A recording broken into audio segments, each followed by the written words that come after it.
Good evening friends, ETA business school में आपका स्वागत करता हूं। ये स्किल्स बेस्ड लर्निंग प्रोग्राम है। यदि आप स्टॉक मार्केट के अंदर काम कर रहे हैं, चाहे आप किसी भी सेक्शन में काम कर रहे हैं, चाहे आप लॉन्ग टर्म काम कर रहे हैं, शॉर्ट टर्म काम कर रहे हैं, या फिर डेली ट्रेडिंग कर रहे हैं, फ्यूचर एंड ऑप्शन कर रहे हैं, कोई भी काम कर रहे हैं आप, तो आप अपने डीमैट अकाउंट से प्रॉफिट एंड लॉस की शीट को निकाल सकते हैं। सारी डिटेल निकल जाएगी लास्ट फाइनेंशियल ईयर की। किस तरीके से आप लास्ट फाइनेंशियल ईयर का प्रॉफिट एंड लॉस एक्सेल में निकालेंगे, कैसे डाउनलोड करेंगे, आइए हम बताते हैं आपको। देखिए फ्रेंड्स, जैसे सपोज ये हमारा डीमेट अकाउंट है। ठीक है, ये मेरा डीमेट अकाउंट है। इसमें हम जाते हैं, ये है एम स्टॉक का। ठीक है, अब इसमें आप लेफ्ट साइड में आप देखेंगे कि ट्रिपल लाइन आपको दिख रही है, इसको हम क्लिक करेंगे। ये डेस्कटॉप में है। उसमें रिपोर्ट में आप जाएंगे। रिपोर्ट में जाने के बाद आप जाएंगे प्रॉफिट एंड लॉस के अंदर, प्रॉफिट ऑब्लिक लॉस, इसके अंदर क्लिक करेंगे। आपने क्लिक किया, ठीक है। क्लिक करने के बाद आपके सामने ये आएगा। जैसे सपोज फ्यूचर एंड ऑप्शन का अगर मैं करता हूँ, बहुत लोग फ्यूचर एंड ऑप्शन में करते होंगे, प्रीवियस ईयर का जैसे सबमिट करेंगे। सबमिट करेंगे तो हमारे उसमें देखो ये जीरो दिखा रहा है, इसका मतलब हमने ये नहीं किया है। ठीक है, इसके अंदर हम काम ही नहीं करते इस सेक्शन के अंदर। ठीक है, तो इसीलिए यहाँ पर आएगा इक्विटी। तो इक्विटी में हम करेंगे। अब इक्विटी में प्रीवियस ईयर का आप देख रहे होंगे, प्रीवियस ईयर का रियलाइज्ड जो P&L है, ये आ रहा है 42,763। और जो अनरियलाइज्ड है, इसका मतलब है कि ये वाला जो लास्ट फाइनेंशियल ईयर का है, इसका मतलब ये हमारा माइनस इतना है लास्ट फाइनेंशियल का। ठीक है, ये है 31 मार्च 2025 तक, 1 अप्रैल 2024 से लेकर 1 अप्रैल, आई रिपीट, 1 अप्रैल 2024 से 31 मार्च 2025 तक है। ठीक है, तो हम इस पे फोकस करते हैं रियलाइज्ड पे। तो इसमें क्या, इसमें कितने चार्जेस हुए हैं देखिए, टैक्स प्लस अदर चार्जेस सिर्फ 213 रुपये सिर्फ चार्जेस हुए हैं। तो इतना बड़ा हमारा अच्छा खासा अमाउंट है। और उसके बाद इसमें टैक्सेस एंड चार्जेस बहुत ही कम है। ठीक है, ये तो वाले चार्जेस हो गए हैं जो इसके साथ लगेंगे। ठीक है, लेकिन अगर आप जब आईटीआर भरेंगे, तो ये जो शॉर्ट टर्म गेन है, इसके ऊपर टैक्स लगेगा। यानी कि 42,763 पे आपका टैक्स लगेगा। तो इसको कहीं ना कहीं हम नोट कर लेते हैं। आइए नोट करते हैं हम, यहाँ पर नोट करते हैं हम। ये है एम स्टॉक का, एम स्टॉक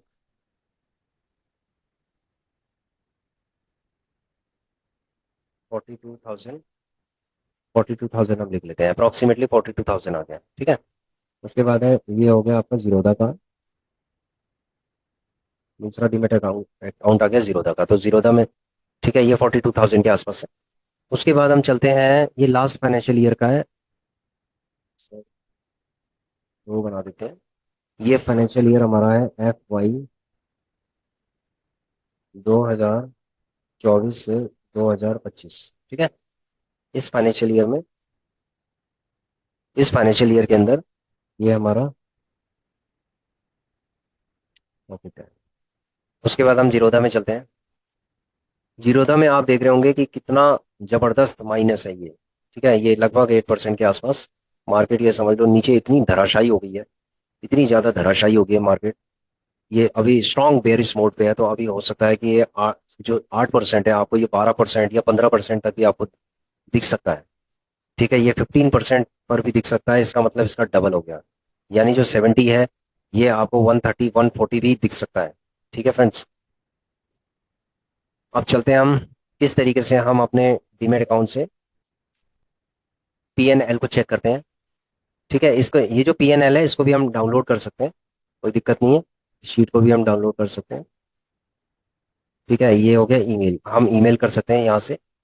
ये देखिए, रिक्वेस्ट प्लेस सक्सेसफुली, तो ये हमारे जो रजिस्टर्ड मेल आईडी पे है ये चला जाएगा। ठीक है, यहाँ से हमने ईमेल कर दिया है। उसके बाद हम, दूसरा है, ये हमारा जीरोधा का डीमेट अकाउंट है। जीरोधा के डीमेट अकाउंट के अंदर आप कंसोल पे जाएंगे। ठीक है, एक बार मैं दोबारा रिपीट करता हूँ।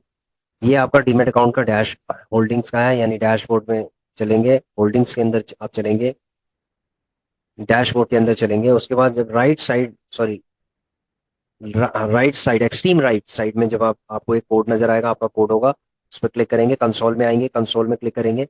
उसके बाद आप देखेंगे यहाँ पर कि डैशबोर्ड पोर्टफोलियो रिपोर्ट है, रिपोर्ट पे क्लिक करेंगे, P&L में जाएंगे। पीएनएल में जाने के बाद आप करेंगे, देखो जैसे फ्यूचर एंड ऑप्शन है, सपोज आपने किया फ्यूचर एंड ऑप्शन, आपने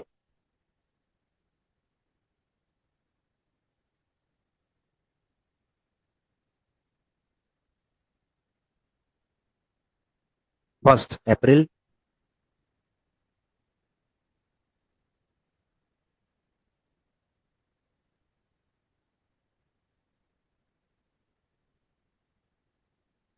ठीक है, कोई भी रिपोर्ट नहीं है इसके अंदर। अब हम चलते हैं इक्विटी के अंदर, इक्विटी के अंदर हम क्लिक करते हैं, 1 अप्रैल से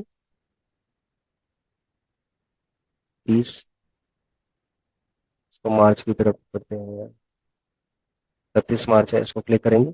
ये देखिए अब रिपोर्ट दिख रही है आपको, इसमें है 82,250, तो इसको हम नोट कर लेते हैं 82। देखो ये अनरियलाइज्ड है, ठीक है, इसमें चेंज हो सकता है लेकिन ये फिक्स हो गया, अब ये बुक हो चुका है।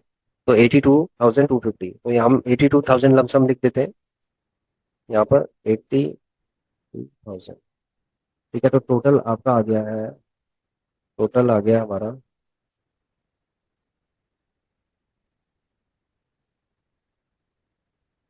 124।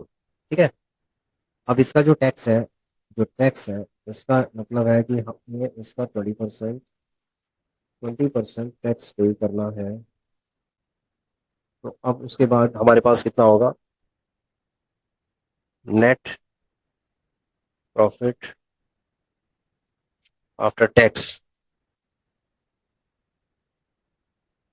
आफ्टर टैक्स कितना हो गया, ठीक है, इसको 99,200, तो इसको हम कर देते हैं ग्रीन, ये ग्रीन हो गया। ठीक है, तो इसका मतलब है कि हमारे पास इस फाइनेंशियल ईयर के लिए, यानी कि जो हमने लास्ट फाइनेंशियल ईयर में प्रॉफिट किया था, ठीक है, स्विंग ट्रेडिंग से ईटीएफ के अंदर, तो इस फाइनेंशियल ईयर के अंदर हम इसमें क्या करने जाएंगे, क्या करने जा रहे हैं। देखो हमारे पास दो प्लान है, पहला प्लान ये है कि हम ईटीएफ के अंदर इसको री इन्वेस्ट कर दें, और दूसरा प्लान ये है कि इसको हम कंपाउंडिंग के लिए हायर रिस्क के अंदर इसको डाल सकते हैं हम। ठीक है, 99,200 को हम कैसे डालेंगे आपको हम बताते हैं। देखिए फ्रेंड्स, ये जो शीट है, एक्सेल शीट है, ये बहुत ही इंपॉर्टेंट एक्सेल शीट है। अब आपने देखा होगा कि जो डैश, ये जो पीएनएल है, ठीक है, जीरोधा का पीएनएल आपने देख लिया है, उसके बाद एम स्टॉक का भी आपने पीएनएल देख लिया। तो दोनों के पीएनएल से हमने डेटा निकाला है, प्रॉफिट लॉस का डेटा निकाला है, और उसके बाद हमने एक एक्सेल शीट के अंदर उसको फीड कर दिया। ठीक है, तो इसका मतलब है कि ये जो अमाउंट है, ये अमाउंट यहाँ पर लगाया जा सकता है। तो ये जो अमाउंट है, ये प्रॉफिट अर्नड है। ठीक है, ये प्रॉफिट अर्नड है from NGSL rule, ETF swing trading, ETF swing trading और एनजीएसएल रूल से जो भी फंड्स प्रॉफिट होगा, जो भी प्रॉफिट अर्न होगा, उसको हम इन स्टॉक्स के अंदर लगा सकते हैं। कौन से स्टॉक्स हैं, ईटीएफ के शोले। ठीक है, ये ईटीएफ के शोले हैं, जो हमने पहले भी आपको बताया था, और इनके अंदर भी हम एक प्रॉपर बजट के साथ ही, एक प्रॉपर बजट के साथ ही हम इसके अंदर इन्वेस्टिंग करेंगे। जैसे टोटल बजट, एक जो स्टॉक का बजट है 10,000 से लेकर 25,000 तक है, तो पहला हमारा जो बजट होगा, यानी कि हम बजट को इंक्रीज कर सकते हैं अप टू 25,000, लेकिन हमारा जो मिनिमम बजट है पहले उसमें काम किया जाता है। तो हमने जो टोटल इसमें बजट रखा है, ईच स्टॉक का बजट 10,000 है, तो ये टोटल जो 53 स्टॉक्स हैं, तो इसमें आ गया 5,30,000 के आसपास आ गया है, 5,30,000 आ गया है। इसका मतलब है कि एक एक स्टॉक के अंदर हम 10,000 से ज़्यादा नहीं लगा सकते अभी फर्स्ट फेज में। तो इसमें ये हम फंड्स कहाँ से लेके आएंगे इसमें लगाने के लिए, यहाँ पर जो हमारा सब्जेक्ट लाइन है, हमने ऊपर स्पेशली हमने लिख दिया है कि these stocks are buying from the profit earned from NGSL rule ETF swing trading. देखिए, जो स्टॉक्स होते हैं और ईटीएफ में फर्क होता है, ईटीएफ में आपको डिविडेंड नहीं मिलता, नंबर वन। ईटीएफ में आपको बोनस शेयर्स नहीं मिलते। ठीक है, ये दो चीजें नहीं मिलती हैं। तीसरी चीज है कि ईटीएफ स्प्लिट नहीं होते। ठीक है, तीन, उसमें तीन लिमिटेशंस है, लेकिन स्टॉक्स के अंदर ये तीनों लिमिटेशंस नहीं होती। स्टॉक्स इसीलिए मैक्सिमम कंपाउंडिंग करता है, लेकिन स्टॉक्स सेफ नहीं होते हैं। जो सेफ्टी होती है स्टॉक्स की, अगर एज कंपेयर टू ईटीएफ देखा जाए तो इनकी सेफ्टी बहुत कम होती है। अगर परसेंटेज के फॉर्म में अगर देखा जाए तो ईटीएफ 90%, 90 to 99% सेफ होते हैं, और स्टॉक्स 60%, 50% सेफ होते हैं। ठीक है, इसीलिए स्टॉक्स के अंदर हमें हमेशा एक पोर्टफोलियो बनाना पड़ता है। क्योंकि कुछ स्टॉक ऐसे होते हैं जो बम्पर आपको रिटर्न दे सकते हैं, वो मल्टीप्लाई होते हैं, कंपाउंडिंग होते हैं, बोनस के फॉर्म्स में हो सकते हैं, बोनस शेयर दे सकते हैं, उसके बाद वो डिविडेंड्स आपको दे सकते हैं, स्प्लिट हो सकते हैं, तो उनकी क्वांटिटी इंक्रीज हो सकती है। ठीक है। तो इस तरीके से ये लॉन्ग टर्म में ये कंपाउंडिंग होकर क्वांटिटी बढ़ाते हैं, कंपाउंडिंग होते हैं, और इनकी वैल्यू भी आगे बढ़ती रहती है। तो इसीलिए ये जो पोर्टफोलियो है, ये बम्पर पोर्टफोलियो लॉन्ग टर्म में बना देते हैं। ईटीएफ में ऐसा नहीं होता। ईटीएफ के अंदर क्या होता है कि बहुत ही सेफ होते हैं, सेफेस्ट इन्वेस्टमेंट व्हीकल है, लेकिन उसके अंदर ये होता है कि आप सेफ हैं, लेकिन ये जो लिमिटेशंस हैं, इनको देखते हुए हम क्या करते हैं कि स्विंग ट्रेडिंग हम करते हैं ईटीएफ के अंदर। उससे जो भी इनकम जनरेट होती है उसको हम स्टॉक्स में लगा सकते हैं, यानी कि हायर रिस्क में डाल सकते हैं अपने फंड्स को। ठीक है। तो अभी मैंने आप लोगों को दिखाया है कि पीएनएल के अंदर जो भी लास्ट फाइनेंशियल ईयर्स का जो भी प्रॉफिट लॉस है उसको हमने बुक किया है, जो बुक किया हुआ है। ठीक है, ये बुक किया हुआ है, और ये भी हमने बुक किया हुआ है। तो दोनों financial year, last financial year के दोनों पीएनएल मैंने आपको दिखाए हैं। ये 82 की जगह पे कम से कम ये समझ लो 40 और अगर इसके अंदर ऐड करते हैं तो ये 140 हो सकता था, अगर मार्केट लास्ट 4 महीने 5 महीने अगर मार्केट गिरती नहीं, तो ये समझ लो कि ये 140 के आसपास होता हमारा। और अगर मार्केट नहीं गिरती तो ये कम से कम हमारा 60 के आसपास होता है। यानी कि अगर मार्केट नहीं गिरती तो ये जो हमारा प्रॉफिट है ये होता 140 प्लस 60, यानी कि 2.0 समथिंग होता है, यानी कि डबल होता है ये। ठीक है। इसका इसका ऑलमोस्ट डबल होता। लेकिन मार्केट नीचे की तरफ गिर गई है, ये वो किसी के हाथ में नहीं है, हमारे कंट्रोल में नहीं है। लेकिन हमारे कंट्रोल में हमारी स्ट्रैटेजी है। तो हमने अपनी स्ट्रैटेजी को कायम रखा। हमने जब मार्केट नीचे गिरने वाली थी तो हमने सारे इंडिकेटर्स को हमने देखा, आरएसआई को हमने, आरएसआई के थ्रू हमने ये देखा कि मार्केट रिवर्सल बना रही है, और हमने डीएमए के थ्रू देखा कि रिवर्सल बना रही है। तो इसीलिए हमने इसको राइट टाइम पे हमने जो प्रॉफिट है वो बुक कर दिया था। अगर हम इसको राइट टाइम पे अगर बुक नहीं करते इतने प्रॉफिट को, तो ये समझ लो कि अगर 70 माइनस, यानी कि हमारे पास सिर्फ 10,000 बचते, सिर्फ 10,000 इसके अंदर बचते, और इसके अंदर भी हमारे पास कम से कम ये समझ लो 30,000 के आसपास इसमें बचते हैं। ठीक है, तो 40,000 के आसपास टोटल हमारा बचता। लेकिन हमने जब राइट टाइम पे जब हमने डिसीजन लिया तो ये 99,200 हमने बुक किया। ठीक है फ्रेंड्स, तो ये मैं आपको शेयर कर रहा हूँ। अब ये जो शीट है इसको हमने ईटीएफ के शोले जो हमने वॉच लिस्ट में लगाया हुआ था, तो उसको हमने एक एक्सेल शीट के अंदर हमने सारे लिख दिए हैं। यानी कि 53 हो सकता है कि ये 10 और बढ़ जाए इसमें, ठीक है, या कुछ कम हो जाए, लेकिन अप्रोक्सीमेटली ये 60 के आसपास ही रहेंगे। अप्रोक्सीमेटली 60 के आसपास ही रहेंगे, यानी कि हमारा बजट लगभग 6 लाख के आसपास है। तो अब हमारा जो बजट है, हमने इसमें जो कॉलम्स है इनको ध्यान से देखिए। स्टॉक्स हो गया, एलटीपी हो गया, यानी कि इसका करंट प्राइस है। उसके बाद हमने टोटल बजट डिसाइड कर दिया है इसके अंदर कि कितना बजट होगा। जो फर्स्ट इन्वेस्टमेंट है वो कितनी होगी हमारी, यानी कि 10,000 को भी हम डिवाइड कर देंगे 5 पार्ट में, यानी 2,000 की। तो पहले हम 2,000 की इन्वेस्टमेंट करेंगे या 3,000 की इन्वेस्टमेंट करेंगे, तो लगभग 3,000 की कर लेंगे। ठीक है। तो ऐसे करके हम इसको 5 पार्ट में, 10,000 को हम कम से कम 5 पार्ट में हम इसको डिवाइड करेंगे। 5 पार्ट हो, 3 पार्ट हो, ठीक है, 5 पार्ट हो, 3 पार्ट हो। तो ऐसे हम पार्ट्स में डिवाइड करके उसके बाद हम फीड करेंगे, यहाँ पर डेटा फीड करेंगे। तो अभी क्या है, ये ब्लैंक है। जैसे जैसे हम इसमें इन्वेस्टिंग करेंगे वैसे यहाँ पर आपको डेटा नजर आएगा। तो अभी हमने क्या किया है, अलॉटमेंट, हम इस बजट को अलॉट कर रहे हैं इसके अंदर।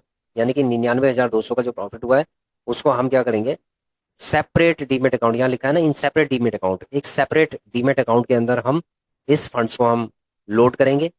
ठीक है, एज ए बजट। और उसके बाद हम इसके अंदर इसको लेना हम स्टार्ट कर देंगे। ठीक है। जैसे जैसे मार्केट नीचे गिरेगी वैसे हम इसके इसको हम 5 पार्ट में, यानी कि 2-2 हज़ार का हम इसके अंदर लेंगे। तो ये थी हमारा इस सेकंड प्लान। पहला प्लान हमारा क्या था कि जो हमारा ये प्रॉफिट है, ठीक है, जो हमारा पीएनएल से जो भी निकला है उसको हम ईटीएफ के अंदर री इन्वेस्ट करते हैं। ठीक है, वो भी मैं आपको दिखा देता हूँ। तो कौन सा प्लान सबसे बेस्ट है ये आप जरूर बताइएगा। ये जो बजट हमने इसके अंदर बनाया हुआ है, ये देखिए, ये है हमारा बजट। ठीक है, ये बजट हमने 10 का बजट बनाया है। अब इसके अंदर आप लोगों को सजेशन देना है कि ये जो बजट हमने बनाया है, क्या हमें इसको इसमें लेना चाहिए, ईटीएफ के अंदर इंक्लूड करना चाहिए, या फिर हमें इसको ईटीएफ के जो शोले हैं, जो हमने ये स्टॉक्स की लिस्ट बनाई हुई है, इन स्टॉक्स के अंदर इस प्लान के हिसाब से हमें लेने चाहिए। ठीक है, आप लोग ये सजेस्ट कीजिए कि कौन सा प्लान सबसे बढ़िया है, कि ये वाला प्लान अच्छा है कि ईटीएफ के अंदर री इन्वेस्टमेंट का है, या फिर जो प्रॉफिट को हम स्टॉक्स के अंदर डालना स्टार्ट कर दें। ठीक है, तो एक डिसीजन लेना है दोनों में से। पहला डिसीजन ये है, पहला दोनों में से एक डिसीजन लेना है। पहला प्लान है कि जो हमारा पीएनएल से जो भी लास्ट फाइनेंशियल ईयर का प्रॉफिट है, उसको हम ईटीएफ के अंदर री इन्वेस्ट कर दें। ठीक है, पहला ऑप्शन। और जो दूसरा ऑप्शन हमने लिया है कि जो ईटीएफ के शोले में जो हमने ईटीएफ्स लिए हैं अप्रोक्सीमेटली 60, ठीक है, ये फंड हम उनके उसके अंदर डाल दें। ठीक है, तो लॉजिक हमने दोनों आपको बता दिए हैं, लिमिटेशंस आपको बता दी है कि क्या क्या लिमिटेशंस है, ईटीएफ की कुछ लिमिटेशंस हैं, स्टॉक्स की कुछ लिमिटेशंस हैं। तो वो लिमिटेशंस हमें पता होनी चाहिए कि स्टॉक्स के अंदर क्या क्या लिमिटेशंस होती हैं, ईटीएफ के अंदर क्या क्या लिमिटेशंस होती हैं, और कैसे हम ईटीएफ से पैसा प्रॉफिट पीएनएल के अंदर जो हमारा लास्ट फाइनेंशियल ईयर का है प्रॉफिट है, उसको हम कहाँ पर डालना चाहेंगे। तो ये कमेंट करके आप बताइए कि कौन सा डिसीजन राइट रहेगा, करेक्ट रहेगा हमारे लिए। ठीक है, डिसीजन तो हम लेंगे, लेकिन हम एक व्यू भी लेना चाहते हैं आप लोगों का, because you are also experience in the market. Market में आपका अच्छा खासा एक्सपीरियंस है आप लोगों का भी, तो आप लोगों का जो सजेशन होगा उसको भी हम देखेंगे कि किस तरीके के सजेशन आपके आते हैं। तो अब हमने ये तो समझ लिया कि भाई पीएनएल को किस तरीके से देखते हैं और डाउनलोड कर सकते हैं हम चीज़ों को। देखिए जैसे ये है तो इस शीट को हम डाउनलोड कर सकते हैं, ये डाउनलोड कर लिया हमने। तो अब डाउनलोड करने के बाद हमने दोनों शीटें डाउनलोड कर ली हैं, पहली ये और दूसरी हमारी मेल पे चली गई होगी, देखते हैं मेल पे आ गई है। मेल पे ये देखिए, बड़ी अच्छी सर्विस है इसकी, ये मेल पे आ गई। तो अब आप देखेंगे कि दोनों शीट मेल पे आ गई है। ठीक है, तो ये जो दोनों शीट हैं जो मेल पे आई हैं, इनको हम एक बार एनालिसिस कर लेंगे कि भाई इसके अंदर क्या कोई वो तो नहीं है, डिस्क्रिपेंसी तो नहीं है। वो सब चीज़ें हमें उसके अंदर चेक करेंगे। उसके बाद फिर उसको हम जो आईटीआर होगा, आईटीआर के लिए भी हमें उसको प्रोसेस करनी करनी पड़ेगी। ठीक है, तो आज ही हमने इसको डाउनलोड कर लिया, उसके बाद हम उसको सेव करेंगे। तो जब हम आईटीआर फिल करेंगे, जुलाई में करेंगे, जून में करेंगे, जब ओपन हो जाएगा तो उसको फिर हम एनालिसिस करके, और उसके बाद हम एक करेक्ट जो फॉर्म होता है उसका भर के, और जो डिटेल होती है इसकी वो डिटेल हम डालेंगे।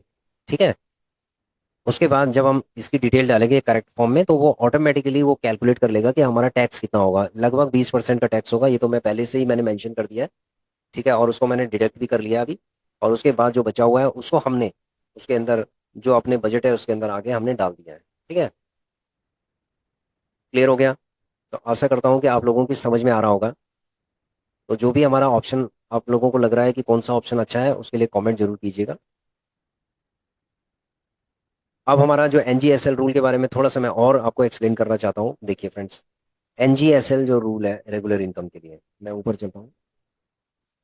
ठीक है, ये जो एनजीएसएल रूल है ना, ये रूल दोनों फॉलो कर सकते हैं। एक वो है जो अभी नए मार्केट के अंदर आए हुए हैं और उनके पास थोड़ा बहुत फंड है लगाने के लिए, और वो रिस्क नहीं लेना चाहते। जो लोग बिल्कुल भी मार्केट के अंदर रिस्क नहीं लेना चाहते, वो ये चाहते हैं कि मुझे बिल्कुल रिस्क नहीं लेना, मुझे एफडी, जैसे एफडी होता है ना, एफडी की तरह वो काम करना चाहते हैं कि भाई फिक्स डिपॉजिट की मेरे पास कुछ ना कुछ फंड्स मेरे पास आ जाए, मैंने इन्वेस्टमेंट किया है और एफडी का, और जो भी इंटरेस्ट है मेरे पास आ जाए। तो ये समझ लो कि ये आपको इंटरेस्ट ही दे देंगे। ठीक है, 10% आप लगा लीजिए कि साल भर का कम से कम 7%, 6% तो एफडी दे रहा है। तो ये आपको 14% टू 15% तक का ये रिटर्न आपको दे सकते हैं। ठीक है, तो अभी निफ्टी 20 का आप देख रहे होंगे, निफ्टी 20 में हमने 266.75 पे हमने 258 क्वांटिटी ली हुई है, और अभी हमने इसको होल्ड किया हुआ है। ऐसे हमने गोल्ड 20 में लिया हुआ है, ऐसे हमने सिल्वर 20 में लिया हुआ है। ठीक है, तो अब हमारी जो स्ट्रेटेजी है वो ये है कि अगर ये 55 पे आता है, 255 पे आता है, तो 50 की क्वांटिटी बाय हो जाएगी। तो जीटीटी ऑर्डर हमने इसको लगाने हैं। तो कुछ लोगों के क्वेश्चन थे कि सर, अगर ये मान लीजिए 255 पे नहीं आता है और ये ऊपर निकल जाता है, 270 पे निकल जाता है, सपोज ये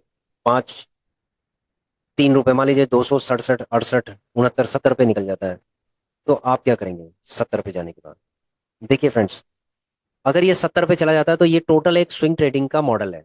ठीक है, स्विंग ट्रेडिंग का मॉडल है। अगर हमें कहीं लगेगा कि हमें 1500 रुपये, 2000 रुपये मिल रहे हैं, तो हमें एग्जिट कर जाएंगे, यानी कि निफ्टी 20 से भी एग्जिट कर जाएंगे, गोल्ड 20 से भी एग्जिट कर जाएंगे, और सिल्वर 20 से भी एग्जिट कर जाएंगे। अगर हमें लगेगा, अगर हमें लगेगा कि इसके अंदर और हमें इन्वेस्टिंग करना चाहिए, तो हम क्या कर सकते हैं कि इसके अंदर और भी इन्वेस्टिंग कर सकते हैं। और मार्केट अगर सिचुएशन के हिसाब से अगर हमें लगेगा कि भाई ये मार्केट और नीचे जा रही है और हमें और अच्छा खासा फंड लगाना चाहिए, तो हम उसमें लगाएंगे। लेकिन हम थोड़ा इस सिस्टम को फॉलो करना हमारे लिए अच्छा रहेगा, क्योंकि हमने मार्केट को यानी निफ्टी के हमने ट्रेंड को देखा है, और ये कितनी इसके अंदर फ्लक्चुएशंस आती है, उस फ्लक्चुएशन के अकॉर्डिंग हमने इसके अंदर ये पूरा प्लान बना रखा है। ठीक है, ये 255 के 252 यानी 3 रुपए का डिफरेंस है। गोल्ड भी इसके अंदर 50 पैसे के आसपास का डिफरेंस है। इसके अंदर लगभग 1 रुपए का डिफरेंस है। और इसके अंदर मुझे लग रहा है 10 पैसे या 20 पैसे का डिफरेंस आएगा, वो देखना पड़ेगा। अभी फिलहाल हमारा निफ्टी 20, गोल्ड 20 और सिल्वर 20 के ऊपर, ठीक है, फोकस है। और जो बजट है, इस बजट के अकॉर्डिंग ही हमें काम करना चाहिए। ठीक है फ्रेंड्स, तो अभी स्विंग ट्रेडिंग होगा, आराम से होगा स्विंग ट्रेडिंग। अभी देखते हैं आगे कल क्या होता है, सॉरी परसों क्या होता है, मंडे को क्या होता है, अब देखते हैं सिचुएशन क्या होती है। अगर सिचुएशन माइनस की होगी तो हमारा निफ्टी 20, गोल्ड 20 और इनके ऊपर हमारी एक छोटी छोटी बाइंग होगी। ठीक है, और स्विंग ट्रेडिंग के लिए हमने बेस्ट क्योंकि इसको इसलिए माना है क्योंकि देखिए, यदि मार्केट इतना गिरने के बावजूद भी ये 6 महीने के अंदर इसने जो परसेंटेज ऑफ रिटर्न दिया है 8% दिया है, यानी कि मार्केट अगर सही होगी तो ये 20% का भी रिटर्न दे सकता है। यानी कि मार्केट सही नहीं होने होने पर ये 8% का रिटर्न दे रहा है। ठीक है, चारों कॉम्बिनेशन। अगर मार्केट सही होती है तो ये 20% का भी आपको रिटर्न दे सकता है। अभी तो 16% का रिटर्न दे रहा है आपको, यानी 12 से 16% का रिटर्न दे रहा है जब मार्केट क्रैश कर रही है। अगर मार्केट सही होगी तो ये 20% तक भी जा सकता है, 16% से 20% तक भी जा सकता है। ठीक है, लेकिन हमारा जो प्रोपोर्शन है वो सेम होना चाहिए, अप्रोक्सीमेटली सेम होना चाहिए, तब जाके आपको ये रिजल्ट दिखेंगे। ठीक है, बाकी कई चीज़ें जब हम इम्प्लीमेंट करते हैं तो क्या होता है कि जो फिगर्स आपको दिखाई दे रही है ना, कई बार ये प्लस माइनस हो जाता है। ठीक है, वो डिपेंड करता है हमारे डिसीजन के ऊपर कि हम किस तरीके का डिसीजन ले रहे हैं। तो फ्रेंड्स, मैं ये कहना चाहता हूँ कि स्विंग ट्रेडिंग के लिए हमने जो मॉडल बनाया है, एनजीएसएल मॉडल, इससे जो भी अर्निंग होगी, ठीक है, जो भी अर्निंग होगी वो हम ईटीएफ के जो शोले हैं इसके अंदर हम करना चाहेंगे। आपका क्या व्यू है देखते हैं। लेकिन हम स्टॉक्स के अंदर इसलिए करना चाहेंगे क्योंकि स्टॉक एक हायर रिस्क तो होता है इसके अंदर, लेकिन इसके अंदर 3 चीज़ें जो मैंने बताई हैं आपको, वो चीज़ें इसके अंदर होती हैं। इसके अंदर वही पैसा लगाना चाहिए जो 0% रिस्क वाला पैसा है। तो ये सारा 0% रिस्क वाला पैसा है, इसको हम कहते हैं 0% रिस्क। ठीक है, अब ये आप समझ गए होंगे कि स्टॉक्स के अंदर भी हम 0% रिस्क के साथ खेल सकते हैं यदि हम ईटीएफ से अगर हमने प्रॉफिट कमाया है तो उस प्रॉफिट को हम इसके अंदर डाल रहे हैं। ठीक है, इससे पहले हमने एक गुल्लक वाला मॉडल भी किया था, तो ये सिमिलर टू गुल्लक है, यानी कि जो हम वहां से कमा रहे हैं वो हम इसके अंदर डाल रहे हैं, स्टॉक्स के अंदर डाल रहे हैं। ठीक है, तो ये 0% रिस्क वाला मॉडल भी हो गया, और आराम से आप इसको कर सकते हैं। ठीक है, तो आपका जो मॉडल है, सबसे पहला मॉडल है जिसपे आपको फोकस करना है वो है एनजीएसएल। और उसके बाद फिर है आपका, जो जितने भी लोग स्टॉक्स के अंदर काम कर रहे हैं ना, जिन्होंने बड़ा अच्छा खासा फंड लगा रखा है, तो मैं उनसे निवेदन करना चाहूंगा कि वो लोग सबसे पहले एनजीएसएल मॉडल यानी एनजीएसएल रूल को आप समझो, और वहां से आप इन्वेस्टिंग के थ्रू यानी स्विंग ट्रेडिंग के थ्रू आप एक अच्छा खासा फंड्स कमा कर, और उसके बाद आप स्टॉक्स में जिन जो भी स्टॉक्स आप लेना चाहते हैं, जरूरी नहीं है कि ये तो हमने एनालिसिस करके जो स्टॉक्स हैं ये तो हमने मेंशन किए यहाँ पर, तो जो स्टॉक जिस पे भी आप काम करना चाहते हैं, इवन मैं कहता हूँ कि पेनी स्टॉक में भी अगर आप काम करना चाहते हैं ना, आपको लग रहा है कि भविष्य में बहुत ऊपर जाएगा, चाहे वो 5 पैसे का है, चाहे 10 पैसे का, चाहे 1 रुपए का है, मैं कह रहा हूँ कि आपको लगता है कि ये जाएगा कभी, ठीक है, और आपको लगाना ही लगाना है, तो कोई बात नहीं, आप लगाओ, कोई आपको नहीं रोकेगा। लेकिन आप एनजीएसएल रूल से आप कमा कर, यानी मार्केट का से आप निकाल कर और मार्केट में लगाओ, चाहे आप पैनी में लगाओ, चाहे आप ब्लू चिप कंपनीज में लगाओ, जिसमें भी आपको लगाना है, आप प्रॉफिट के पैसे से ही कमा कर आप लगाइए। उससे क्या होगा कि आपको मान लीजिए वो कभी पैनी स्टॉक्स हैं वो जीरो भी हो जाएंगे, आपको कोई फर्क नहीं पड़ेगा। आपको ये होगा कि भाई आपने मार्केट से कमाया था, वहां लगा दिया, वो जीरो हो गया, कोई दिक्कत नहीं है। ठीक है, तो आप इस साइकोलॉजी को समझिए, ये कंप्लीट एक साइकोलॉजी है। मार्केट से नहीं तो आप मार्केट से डायरेक्ट अगर आप फंडिंग करते हो ना, तो आप लड़ नहीं पाएंगे मार्केट से, स्टॉक्स आपको रुला देगा, आपके पैसे को ये 20% कर देगा, 100% से 20% भी कर सकता है, यानी कि आपने 1 लाख रुपए लगाया ना, तो ये 20,000 भी दिखा देगा आपके पोर्टफोलियो में। तो इसीलिए फ्रेंड्स, मैं ये कहना चाहता हूँ कि आप सबसे पहले एनजीएसएल रूल को सीखो, इसको समझो, और उसके बाद आप इसके अंदर काम करो, इम्प्लीमेंट करो। फिर जो भी फंड्स आएंगे, फिर अपने इच्छा अनुसार जो भी ईटीएफ और जो भी आपको लग रहा है, इन्वेस्टमेंट व्हीकल जो भी लग रहा है आपको, आप उसके अंदर आप इन्वेस्ट कर सकते हैं। ठीक है, तो डेटा हमने सितंबर से अप्रैल तक का डेटा आपके सामने रिवील किया है। आपने देखा होगा 8 8.5% के आसपास रिटर्न है, जबकि इस दौरान मार्केट बिल्कुल क्रैश हो गई थी। सितंबर से लेकर अप्रैल तक के बीच में मार्केट बिल्कुल क्रैश हो गई थी। और लास्ट के जो 6 महीने जो ये क्रैश हुई है ना, इसके कारण भी हमारा जो पीएनएल का ये कम हो गया है। ठीक है, बहुत कम हो गया है। ये हमारा जो है ये बहुत कम हो गया। नहीं तो हमारा लगभग ये 2 के आसपास था। और 2 एक अच्छी चीज़ है, एक अच्छी रकम होती है। यदि आपका आपके पास 2.0 के आसपास अगर आपका पीएनएल के अंदर आपने बुक किया है, तो ये बहुत ही अच्छा माना जाता है। ठीक है फ्रेंड्स, तो मैं आशा करता हूँ कि आप लोगों की समझ में आ रहा होगा। मार्केट के अंदर अगर काम करना है तो एक साइकोलॉजी के साथ आपको काम करना पड़ेगा, प्रॉपर एक सिस्टमैटिक तरीके से काम करने पड़ेगा। तभी जाके आप मार्केट से लड़ सकते हो, यानी मार्केट से आप प्रॉफिट कमा सकते हो। नहीं तो मार्केट आपको उलझाती रहेगी, आपके फंड को ब्लॉक करती जाएगी। जितना फंड आप इसके अंदर डालेंगे उतना आप इसको ब्लॉक करती जाएगी, जितना आप डालेंगे फिर और ब्लॉक करती जाएगी। क्योंकि मार्केट के अंदर जो ऑपरेटर है ना, वो जानता है कि किस पॉइंट पे सबसे ज्यादा रिटेलर्स ने बाय किया है, कौन सी चीज को बाय किया है और कितना किया है। इस सारी चीजें वो लोग एनालिसिस करते हैं। इसीलिए उनके पास बहुत ही ट्रेंड एक्सपर्ट्स लोग होते हैं जो इस चीज को एनालिसिस करते हैं, और उसके हिसाब से ही वो लोग क्या करते हैं कि बाय या सेल करते हैं। ठीक है, उनके बाय या सेल करने से हमें बहुत बड़ा इफेक्ट पड़ता है। ठीक है फ्रेंड्स, तो आशा करता हूँ कि आप ये समझ में आ गया होगा। और एक चीज जो आप लोगों से पूछनी है वो ये है कि जो पीएनएल से जो हमने बुक किया हुआ है वो ऑप्शन 1 ईटीएफ, री इन्वेस्ट इन ईटीएफ, पहला ऑप्शन। दूसरा ऑप्शन है कि जो स्टॉक्स हैं, ईटीएफ के शोले जो स्टॉक्स हैं उसके अंदर डाला जाए। तो कहाँ डाला जाए ये जरूर बताइएगा। धन्यवाद।